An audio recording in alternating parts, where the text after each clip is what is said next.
एक अमीर बाप की बेटी फंसाई ना तुमने। असफन को ठुकरा कर मुझसे बहुत बड़ी हार गलती। जैसी फीलिंग्स है ना कोई। तो बदले में चमाट नहीं मारूंगा, सीधा गला दबा दूंगा। हाँ, मैं यहाँ और मैं अपनी इस गलती को सुधारने के लिए ये लाया।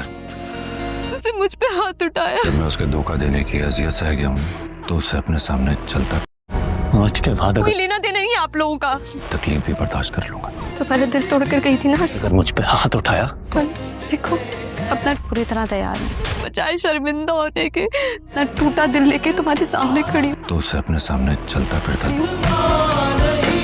अगले एपिसोड में आप देखने वाले हैं कि अनाइजा को शारिक की हरकतों पर शक था और शारिक को वो रंगे हाथों पकड़ने वाली है और उसे पता चलने वाला है कि शारिक की दूसरी लड़कियों से दोस्ती है।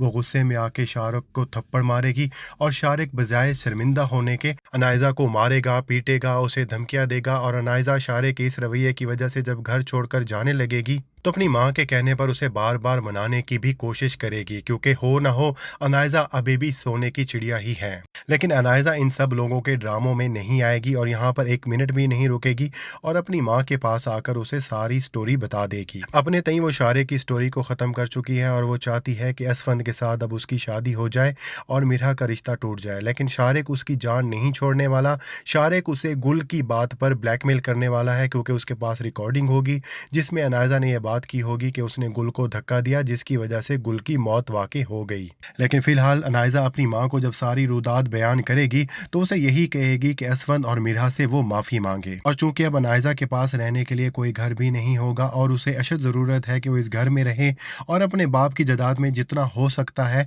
अपना हिस्सा ले ले, तो वो अब इस सारी बातों को मद्देनजर रखते हुए असफंद और मिरहा से माफी मांगेगी। असफंद उसे इस घर में रहने की इजाजत दे देगा, ये कहते हुए कि अगर वो अनाइजा का धोखा बर्दाश्त कर सकता है तो उसका आमने सामने रहना भी बर्दाश्त कर सकता है। यूं अनाइजा पूरी कोशिश करने वाली है कि वो मिरहा और असफंद की खुशहाल जिंदगी को बर्बाद कर सके। वो इन दोनों की जिंदगी में जहर घोलने की और अपनी मोहब्बत की पुरानी चिंगारी फिर से भड़काने की पूरी कोशिश करेगी और इसमें इसकी माँ जो है शीरी पूरा इसका साथ देने वाली है। इन सबसे बड़ा फैक्टर शारिक का ही होने वाला है। जिस तरह से अभी हमने आपको बताया कि शारिक कभी भी नहीं चाहता कि अनाइजा उसके हाथ से जाए। वो ना ही उसे तलाक देगा, ना ही उसे खुला लेने देगा, बल्कि उसे ब्लैकमेल करके उसे पैसे लेता रहेगा। और शारिक के होते हुए अनाइजा का असफंद के साथ शादी करने का ख्वाब जो है वो शर्मिंदा तामीर नहीं होने वाला, बल्कि शारिक ही होगा जो अनाइजा का ये भांडा फोड़ देगा कि उसी ने ही गुल का कत्ल किया है। और इस तरह से शारिक को अच्छे खासे पैसे खिलाने के बावजूद भी अनाइजा अपने अंजाम को पहुंचने वाली है।